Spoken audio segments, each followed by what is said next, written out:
أعوذ بالله من الشيطان الرجيم. قل هذه سبيلي أدعو إلى الله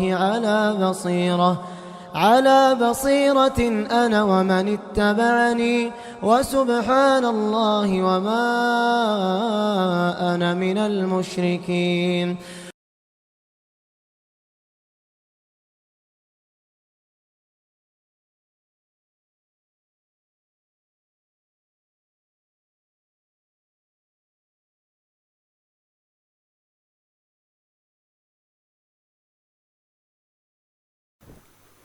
إن الحمد لله نحمده ونستعينه ونستغفره ونعوذ بالله من شرور أنفسنا ومن سيئات أعمالنا من يهده الله فلا مضل له ومن يضلل فلا هادي له وأشهد أن لا إله إلا الله وأشهد أن محمدا عبده ورسوله أرسله بالحق بشيرا ونذيرا. أما بعد فإن خير الحديث كتاب الله وخير الهدي هدي محمد صلى الله عليه وسلم فإن خير الأمور عوازمها وشر الأمور محدثاتها وكل محدثة بدعة وكل بدعة ضلالة وكل ضلالة في النار. فأعوذ بالله من الشيطان الرجيم. بسم الله الرحمن الرحيم. يا أيها الناس اتقوا ربكم الذي خلقكم من نفس واحدة وخلق منها زوجها وبث منهما رجالا كثيرا ونساء واتقوا الله الذي تساءلون به والأرحام إن الله كان عليكم رقيبا. محترم حضرات و خواتین، اللہ تعالیٰ کا بڑا فضل و کرم ہے کہ جمعے کے اس خطبے میں ہم شریک ہیں. جمعے کے خطبوں میں جس چیز کی ضرورت محسوس کی جاتی ہے اس کو بیان کیا جاتا ہے. وقت بہت بڑی قیمتی چیز ہے. اس وقت کا اگر رائیگاں ہوتا ہے، نقصان ہوتا ہے تو اللہ کے پاس جواب دینا پڑتا ہے. تو قوم کے سامنے وہی باتیں کہی جائیں، سنی جائیں جس کی قوم کو ضرورت ہو، جس کو قوم سمجھ سکتی ہو.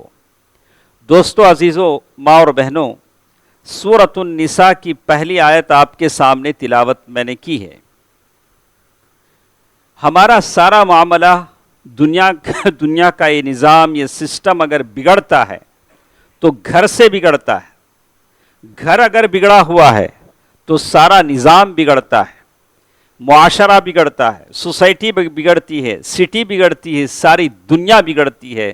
ظہر الفساد فی البر والبحر، عجیب سما ہو جاتا ہے. تو اصلاح اور درستگی گھر سے ہوتی ہے.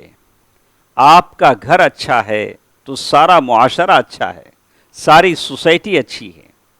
دوستو عزیزو، ماں اور بہنوں، آج جن حالات سے ہم گزر رہے ہیں، ہمارا جو عائلی نظام، فیملی جو سسٹم ہے، عجیب کشمکش کا شکار ہے.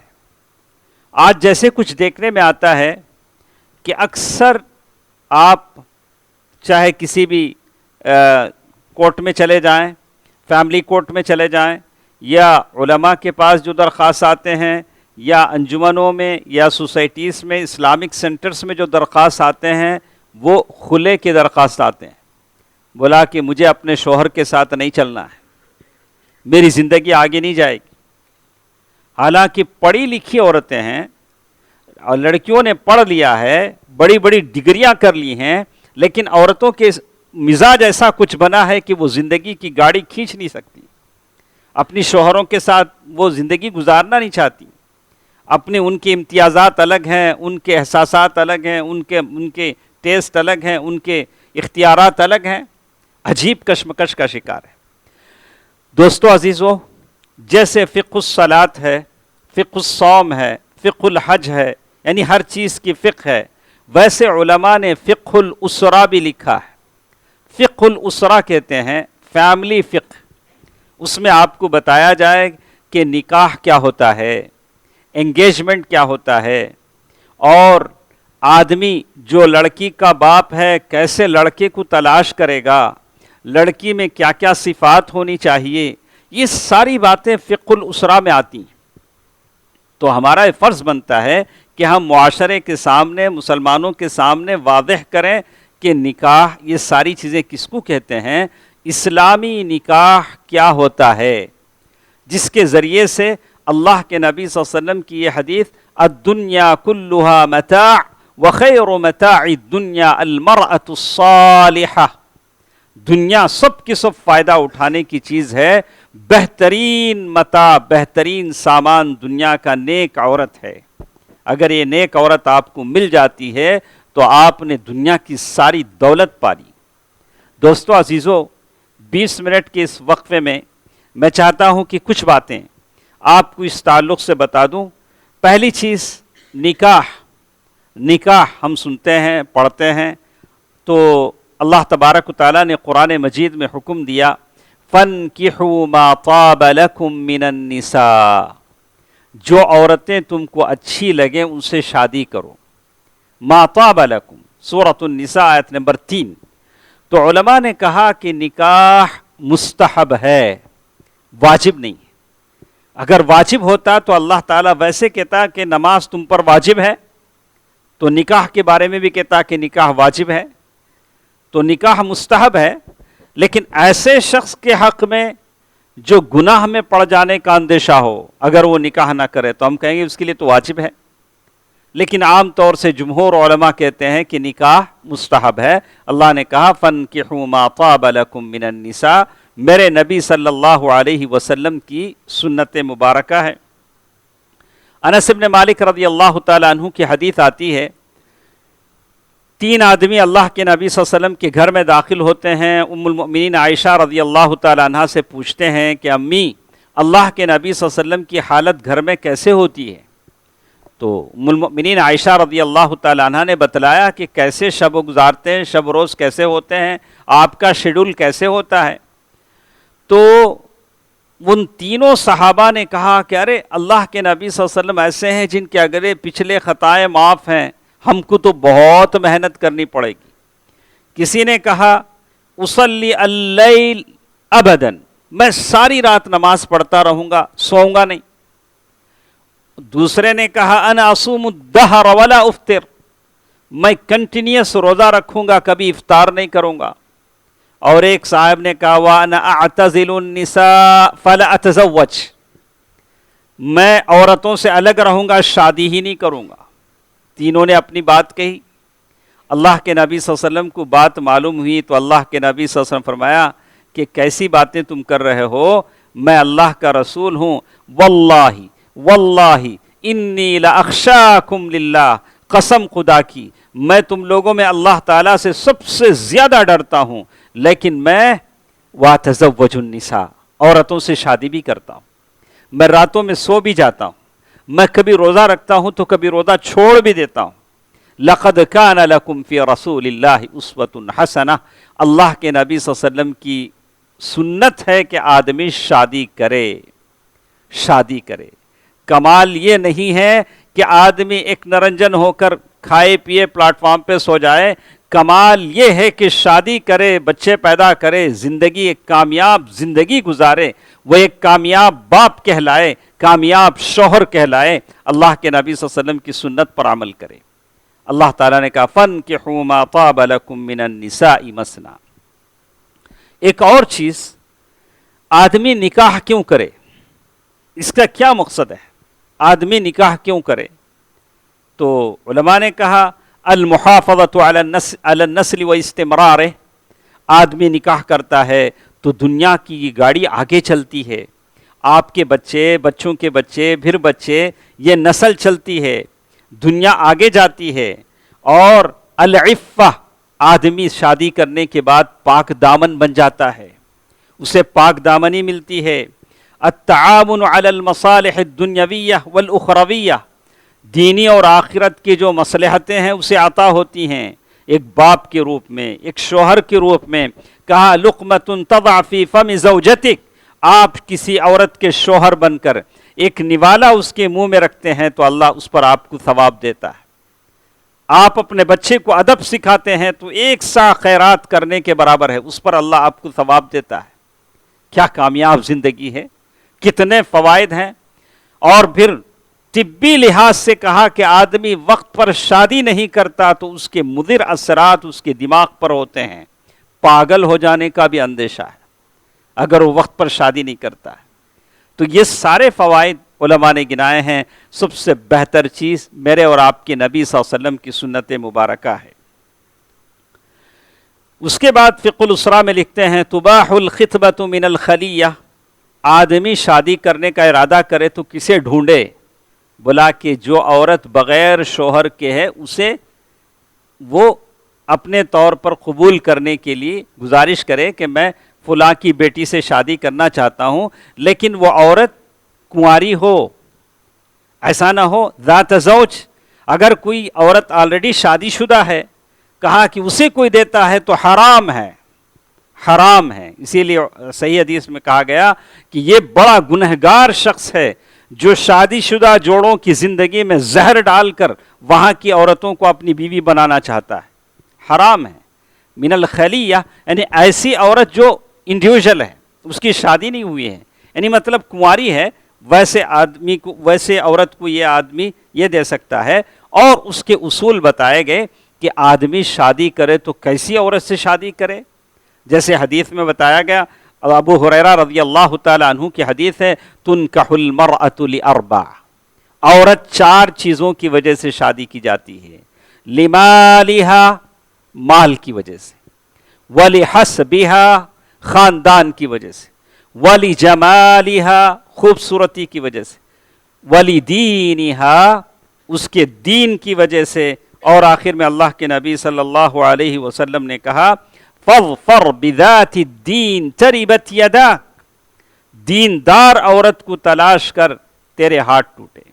کہا کہ مال تو ختم ہو جائے گا، خاندان کب کس کا خاندان مٹی میں مل جائے اللہ کو پتا، خاندان کا کوئی اعتبار نہیں. اللہ تعالی ہر ایک کی عزت و ناموس کی حفاظت کرے. اور وَلِحَسْبِهَا وَلِجَمَالِهَا، لیکن دین ہے جو ہمیشہ رہے گا. فَاظْفَرْ بِذَاتِ الدِّین، دیندار عورت کو تلاش کرو. کتنے نوجوان ہیں جو خوبصورتی کے پیچھے پڑتے ہیں، خوبصورتی کے پیچھے بھاگتے ہیں. میرے نبی صلی اللہ علیہ وسلم نے فرمایا کہ دیندار عورت کو اختیار کرو. فَاظْفَرْ بِذَاتِ الدِّین تَرِبَتْ یَدَاک. دوسری چیز کہا کہ دوسری کوالٹی عورت میں کیا ہونی چاہیے، تو کہا کہ الولود، وہ عورت زیادہ بچے پیدا کرنے والی ہو. ارے شادی نہیں ہوئی، یہ کیسے پتا چلے گا کہ وہ عورت زیادہ بچے پیدا کرنے والی ہے؟ یہ کیسے معلوم ہوگا؟ یا تو اس عورت کی پہلی شادی ہوئی، مطلقہ ہے، بچے نہیں ہونے کی وجہ سے کسی نے چھوڑ دیا، یا اس کی ماں ایسی ہے جو بہت بچے اس کے ہیں. کسی خاندان میں ہوتا ہے ماں کی اتنے سارے بچے ہیں، ماشاءاللہ پتہ چلے گا اس کی بھی اتنی ساری بچے ہوں گے. معقل ابن یسار رضی اللہ تعالیٰ عنہ کی حدیث آتی ہے، کو کہتے ہیں کہ میں اللہ کے نبی صلی اللہ علیہ وسلم کے پاس گیا. میں نے کہا اللہ کے نبی صلی اللہ علیہ وسلم انی وجدت امرأة ذات حسب و جمال. معقل ابن یسار رضی اللہ تعالیٰ عنہ کہتے ہیں اللہ کے نبی مجھے ایک ایسی عورت ملی ہے، بڑی خوبصورت ہے اور بڑے خاندان کی ہے. وَلَكِنَّهَا لَا تَلِدْ، لیکن اس عورت کے بچے نہیں ہوتے ہیں. اللہ کے نبی سے فرمایا کہ نہیں. اللہ کے نبی صلی اللہ علیہ وسلم اجازت نہیں دی. پھر انہوں نے پوچھا، پھر اجازت نہیں دی. پھر پوچھا، پھر اجازت نہیں دی. کہا تزوجوا الودود الولود فإنی مکاثر بکم الامم یوم القیامہ. کہا کہ ایسی عورت سے شادی کرو جو زیادہ بچے پیدا کرنے والی ہو. اللہ کے نبی سے فرمایا کہ میں قیامت کے دن تمہارے تعلق سے سفارش کروں گا. یہ دوسری کوالٹی جس میں بتائی گئی. تیسری کوالٹی جس میں کہتے ہیں کہ عورت کنواری ہو. اس کا یہ مطلب نہیں ہے کہ مطلقہ سے کوئی شادی نہ کرے، بیوہ سے کوئی شادی نہیں کرے، اس کا یہ مطلب نہیں ہے. ایک چیز بتائی جاتی ہے کہ مستحب اچھا ہے کہ آدمی اگر کوئی کرنا چاہے تو کرے، جیسے جابر رضی اللہ تعالیٰ عنہ نے کیا. جابر رضی اللہ تعالیٰ عنہ کے بارے میں آتا ہے کہ اللہ کے نبی صلی اللہ علیہ وسلم کے ساتھ ہم جنگ سے واپس آ رہے تھے. میں اونٹنی پر سوار تھا، میری اونٹنی چل نہیں رہی تھی، میری اونٹنی بھاگ نہیں رہی تھی، اور میں تھا کہ اس اونٹنی کو آگے بھگانے کی کوشش میں تھا. میرے نبی صلی اللہ علیہ وسلم نے دیکھا آپ صلی اللہ علیہ وسلم نبض پکڑتے تھے، پہچان لیتے تھے. اللہ کے نبی صلی اللہ علیہ وسلم فرمایا کہ جابر اترو. اونٹنی سے اترے. بولا کیا بات ہے؟ بولا کہ میری اونٹنی چل نہیں رہی. اچھا چلو ہم چلاتے ہیں. اللہ کے نبی صلی اللہ علیہ وسلم نے زور سے ایک کونچا لگایا, اونٹنی دوڑنے لگی. نبی صلی اللہ علیہ وسلم نے پوچھا کہ جابر کیا بات ہے, بہت جلدی ہے گھر کو واپس جانے کی, شادی کی ہو؟ نئی نئی شادی ہوئی کیا؟ بولا ہاں اللہ کے نبی میں نے نئی نئی شادی کی. دیکھا میرے نبی نے کیسے پہچانا. اللہ کے نبی صلی اللہ علیہ وسلم لوگوں کی پرائیویٹ زندگی میں بھی آتے تھے لیکن اچھی نیت سے آتے تھے. اللہ کے نبی صلی اللہ علیہ وسلم فرمایا کہ جابر کنواری سے عورت سے شادی کی ہو کہ نہیں مطلقہ یا بیوہ سے؟ انہوں نے کہا اللہ کے نبی میں نے ایک سیبہ یعنی بیوہ عورت سے شادی کی. بولا کہ افلا تزوجت بکرا تلاعبها وتلاعب معك, اگر تم کنواری عورت سے شادی کرتے تو اور بہتر ہوتا. انہوں نے کہا کہ نہیں اللہ کے نبی میری حالت ایسی ہے کہ میری 9 بہنیں ہیں, میری 9 بہنیں ہیں, میں نے چاہا کہ ایک ذرا سینئر عورت سے شادی کروں تاکہ میرے بہنوں کی سر کی چوٹی بنائے, ان کی نگرانی کرے. اگر میں بھی وہی کنواری لاتا تو 9 بہنوں کی طرح وہ بھی چھوٹی ہوتی اور میرا کوئی فائدہ نہیں ہوتا. تو علماء نے کہا کہ بہتر ہے کہ آدمی کنواری عورت سے شادی کرے, لیکن بیوہ عورتوں اور مطلقہ عورتوں سے شادی کرنا اور معاشرے کو بچانا, اس کا ثواب اس کا اجر اپنی جگہ ہے. اس کے بعد ایک اور چیز جس میں بات بتائی گئی, عرض المرأة نفسها على الرجل الصالح.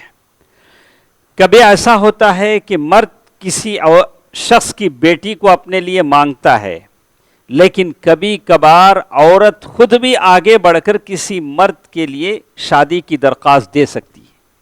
عورت خود دیکھتی ہے کہ کوئی صالح مرد ہے, کوئی صالح مرد ہے, متقی مرد ہے, تو کسی کے ذریعے سے پیغام بھیج سکتی ہے, جیسے ام المؤمنین خدیجہ رضی اللہ تعالی عنہا نے بھیجا.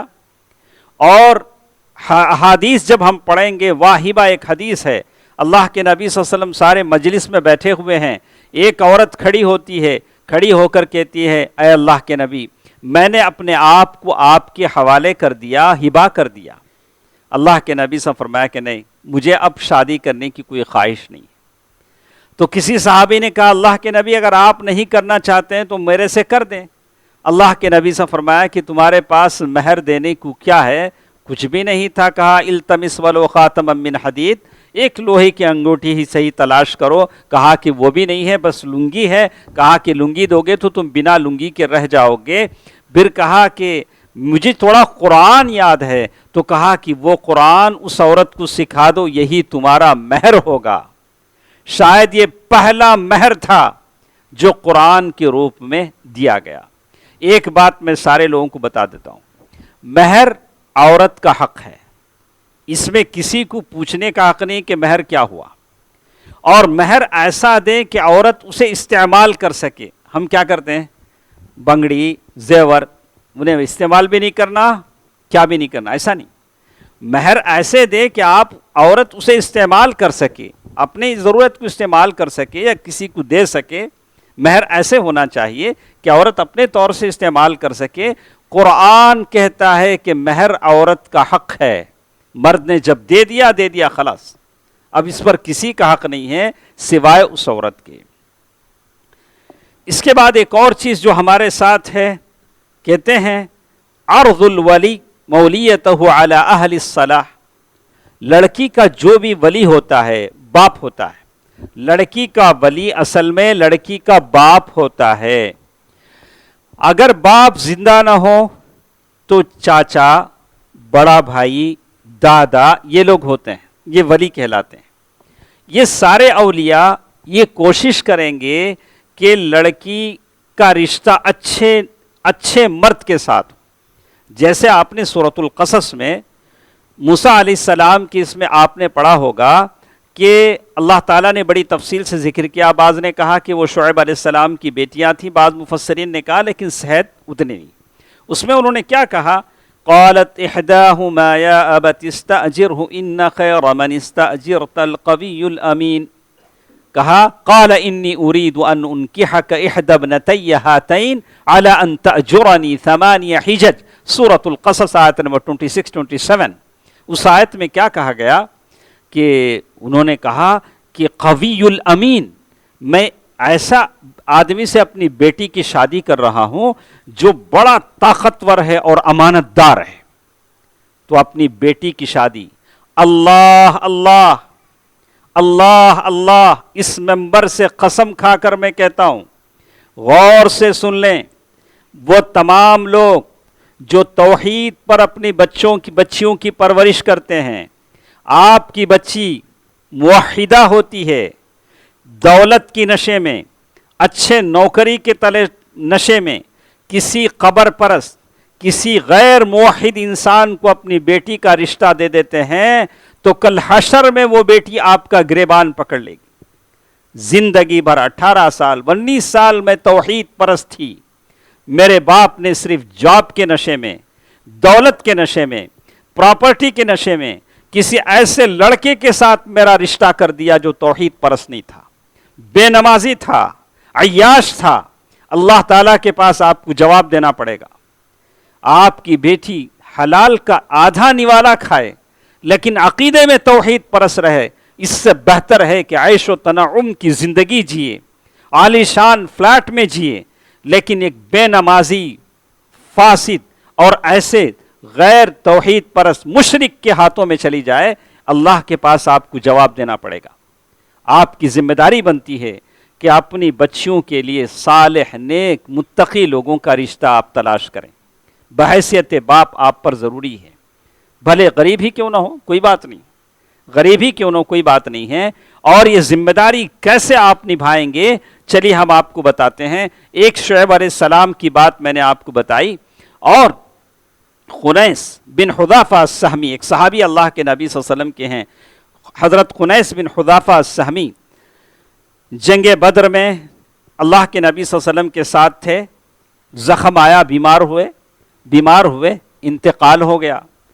آپ کی زوجیت میں جو تھی عمر رضی اللہ تعالی عنہ کی بیٹی حفصہ، ام المؤمنین حفصہ رضی اللہ تعالی عنہ آپ کی بیوی تھی، بیوہ ہو گئی. باپ کی تڑپ دیکھیے. عبداللہ بن عمر رضی اللہ تعالی عنہ کی حدیث ہے، وہ کہتے ہیں کہ جب میری بہن حفصہ بیوہ ہو گئی، میرے ابا عمر بن خطاب رضی اللہ عنہ تلاشنے لگے. عدت جب ختم ہوئی، ابو بکر رضی اللہ تعالی عنہ کے پاس گئے، کہا لو شئت ان کے حق، اگر تم چاہتے ہو تو میں میری بیٹی کا نکاح تمہارے ساتھ کر دوں. انہوں نے عثمان رضی اللہ تعالی عنہ سے پہلے پوچھا کہ میری بیٹی کا نکاح تمہارے ساتھ کہہ دوں. تو عثمان رضی اللہ تعالی عنہ نے جواب دیا سأنظر فی امری، ذرا سوچ کر بولتا ہوں. دیکھیے ایک باپ کی تڑپ دیکھیے. باپ نہیں چاہتا کہ بیوہ بچی گھر میں رہے، اس کی عدت ختم ہو چکی ہے، اسی تڑپ میں ڈھونڈ رہے ہیں. عثمان کے پاس گئے تو ایسا جواب دیا. پھر ابو بکر رضی اللہ تعالیٰ عنہ کے پاس گئے، کہا کہ اگر تم چاہو تو میں میری بیٹی، انہوں نے کچھ دن کے بعد کہا کہ نہیں مجھے اس کی حاجت نہیں ہے. تو پھر ابو بکر رضی اللہ تعالیٰ عنہ سے پوچھا تو ابو بکر رضی اللہ تعالیٰ عنہ خاموش رہ گئے، کوئی جواب نہیں دیا. تو عمر رضی اللہ تعالیٰ عنہ کو تھوڑی تکلیف ہوئی، بولا کہ کم از کم عثمان رضی اللہ تعالیٰ عنہ نے جواب تو دیا، لیکن ابو بکر نے جواب ہی نہیں دیا رضی اللہ عنہ. اس کے چند دنوں کے بعد اللہ کے نبی صلی اللہ علیہ وسلم نے شادی کا پیغام دیا عمر رضی اللہ تعالی عنہ کی بیوہ بیٹی حفصہ رضی اللہ تعالی عنہ کو. شادی ہو گئی. اس کے بعد ابو بکر رضی اللہ تعالی عنہ کی ملاقات ہوئی. بولا عمر شاید تمہارے دل کو بڑی دکھ ہوا ہوگا، جب تم نے مجھ سے پوچھا تھا میں نے جواب نہیں دیا تھا. تو عمر رضی اللہ تعالی عنہ فرمایا ہاں مجھے دل کو بڑا دکھ ہوا. تو ابو بکر صدیق رضی اللہ تعالیٰ عنہ نے کہا کہ میں نے تمہاری بیٹی کا نام اللہ کے نبی صلی اللہ علیہ وسلم کے زبان سے سنا تھا، مجھے اندازہ لگا تھا کہ اللہ کے نبی حفصہ سے شادی کرنے والے ہیں، اسی لیے میں نے کچھ نہیں کہا، اور میں اللہ کے نبی صلی اللہ علیہ وسلم کے بھید کو ظاہر نہیں کر سکتا تھا. دیکھا آپ نے، ایک باپ اس کی کوشش ہوتی ہے کہ صالح، نیک، تقی مرد کو تلاش کرے، اپنی بیٹی کو اس کے حوالے کرے. اور یہ بیٹی حفصہ رضی اللہ تعالی عنہ ایسی تھیں، کسی بات پر اللہ کے نبی صلی اللہ علیہ وسلم ناراض ہو گئے اور طلاق دے دیا. حفصہ رضی اللہ تعالیٰ عنہ کو طلاق دے دیا. جب کسی کی طلاق ہوتی ہے تو وکالت کرنے والے خاندان والے آ جاتے ہیں, ارے کیسا تم نے طلاق دے دیا؟ ایک ہی طلاق تھی, طلاق رجعی تھی, ہو سکتا تھا. تو ایک بات کی طرف اچھی طرح سن لیں. آج مجھے یہ ٹاپک اس لیے کہنا پڑا کہ آج معاشرہ عجیب ہے. اسی لیے علماء کہتے ہیں کہ پہلی طلاق کے بعد عورت کو گھر سے نکالنا حرام ہے. طلاق کے بعد زندگیاں کیوں نہیں جمتی؟ ایک طلاق دے دیتا آدمی, اس کے بعد اس کی امی کے گھر بھیج دیتا, اب امی کے گھر میں رہتی ہے. کہا کہ نہیں, جب تک تیسری طلاق نہیں ہو جاتی عورت اپنے سسرال ہی میں رہے گی تاکہ امکان ہو کہ دونوں مل جائیں. دوستو عزیزو, آج حالات عجیب ہیں. اور یہ حفصہ رضی اللہ تعالی عنہ جن کے بارے میں کہتے ہیں کہ جبریل امین آ گئے, آ کر کہا ارجع, یعنی حفصہ کو دوبارہ آپ اپنی زوجیت میں لے لیں. سفارشی بن کر کون آ رہے ہیں؟ اللہ کے فرشتے جبریل آ رہے ہیں. کیوں لے لیں؟ فَإِنَّهَا صَوَّامَةٌ وَقَوَّامَةٌ, ارے حفصہ وہ عورت ہیں بڑی روزے رکھنے والی اور راتوں کو تہجد پڑھنے والی. اس عورت کو اللہ کے نبی دوبارہ آپ اپنی زوجیت میں لے لیں. جس کی سفارش کرنے کے لیے جبریل پہنچ جائیں اس کا کیا کہنے. دوستو عزیزو, یہ ہمارا معاشرہ ہے. انشاءاللہ ہر مہینے کے آخری جمعے کا جمعہ میرا ہوتا ہے, تو میرا ارادہ ہے کہ فقہ الاسرہ کی جتنے احکام ہیں انشاءاللہ جمعے میں تھوڑا تھوڑا آپ کے سامنے ہم رکھیں گے. تو ہماری یہ آخری بات تھی کہ آدمی اپنی بیوی کے لیے اچھا سا, آدمی اپنی بیٹی کے لیے اچھا سا رشتہ ڈھونڈے گا. یہ آخری بات ہماری ساتھ تھی. دلیل کے طور پر میں نے 2 قرآن مجید کی آیت اور وہ حدیث میں نے پیش کی عبداللہ بن عمر رضی اللہ تعالیٰ عنہ کی. دوستو عزیزو, ساری باتیں اس لیے ہیں کہ ہم اپنے اسلامی معاشرے کو سنبھالیں. مجھے تعجب ہوتا ہے کہ اس ملک میں جہاں ہم بستے ہیں ایسے عجیب کورٹ کے فیصلے آتے ہیں. کل سپریم کورٹ کا فیصلہ آیا, ان میریڈ وومن, ایسی عورت جس کی شادی نہیں ہوئی ہے 24 ویک کے بعد بھی اپنا ابارشن کر لے سکتی ہے. آپ کیا بولیں گے؟ اگر اس طرح کے حکومتی فیصلے آ جاتے رہیں تو زنا کیسے پنپے گا, کیسے زنا پبلک میں جائے گا. کہا کہ آفٹر 24 ویکس عورت اپنے پریگنینسی کو زائل کر سکتی ہے, نکال دے سکتی ہے, کوئی بات نہیں. اور کہا کہ ان میریڈ وومن, اللہ اکبر, ان میریڈ وومن کیسے حاملہ ہو سکتی ہے؟ اسلام نے ہمارے اسلام میں کہا کہ اسی لیے اسلام نے عفت اور پاک دامنی کی تعلیم دی. یہاں تک کہ ولا متخذات اخدان, سیکریٹ فرینڈشپ نہ کرو. سیدھی بات. اسی لیے کہا کہ اگر تمہارے اندر حاجت ہے, اگر تم حق ادا کر سکتے ہو تو وقت پر شادی کر لو. اس سے بڑھ کر خیر و برکت والی کوئی بات نہیں ہے. یہ میرے نبی صلی اللہ علیہ وسلم کی سنت مبارکہ ہے. دوستو عزیزو, ماں اور بہنوں, جیسے جیسے آگے ہماری باتیں ہوں گی انشاءاللہ بہت ساری باتیں اگلے خطبوں میں ہمارے آئیں گی. اور بات ہمارے ساتھ ہے کہ کیسے انگیجمنٹ ہوگا, انگیجمنٹ میں آدمی کیا چیزیں لڑکی کی دیکھ سکے گا, چہرہ, ہاتھ, اور کیسے اس کے انگیجمنٹ کی کیفیت ہوگی, اکیلے تنہائی ہوگی کہ نہیں ہوگی, اور اس کے بعد منگنی کے وقت یا انگیجمنٹ کے وقت جو انگوٹھی پہنائی جاتی ہے اس کی شرعی حیثیت کیا ہے. اور یہ ساری باتیں انشاءاللہ اگلے جمعے کے خطبوں میں ہم سنیں گے. اللہ تعالیٰ سے ہم تمام دعا کرتے ہیں کہ اللہ تعالیٰ سب کی زندگیوں میں ہنسی خوشی اللہ تعالیٰ عطا فرمائے. اے الہ العالمین, جتنے لوگ حاضر ہیں تم سارے لوگوں کی جائز ضرورتوں کو پورا فرما. یا اللہ جو پریشان ہیں ان کی پریشانیوں کو دور فرما. یا اللہ ہم تمام میں جو قرض دار ہیں ان کے قرضوں کی ادائیگی کا ذریعہ فرما دے. یا اللہ جو بیمار ہیں انہیں شفائے کلی عطا فرما, شفائے عاجلہ عطا فرما. یا اللہ ہم تمام کی جتنے مرحومین ہیں ان کی قبروں کو نور سے بھر دے, ان کی مغفرت فرما, ان کو جنت میں بلند درجات عطا فرما. یا اللہ دنیا میں جہاں جہاں مسلمان پریشان ہیں یا اللہ ان کی پریشانیوں کو دور فرما. یا اللہ تو ان کا مدد کرنے والا بن جا. یا اللہ ان کو فتح و نصرت عطا فرما. یا اللہ مسلمانوں کو غلبہ عطا فرما. آمین. صدق اللہ العلی العظیم ونفعنی وإياکم بالآیات والذکر الحکیم. انہ تعالی جواد ملک کریم والرؤوف الرحیم.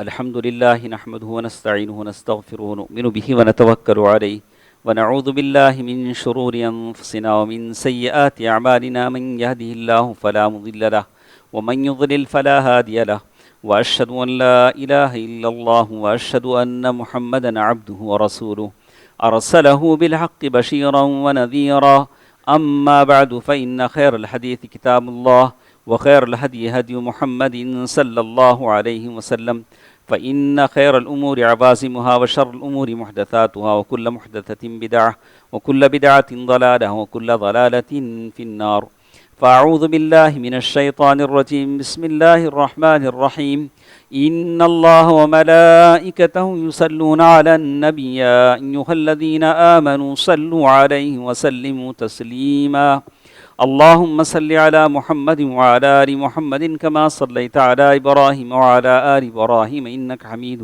مجيد اللهم بارك على محمد وعلى آل محمد كما باركت على إبراهيم وعلى آل إبراهيم إنك حميد مجيد اذكروا الله يذكركم وادعوه يستجب لكم ولذكر الله تعالى وأولى وعز وجل وأتم وأهم وأكبر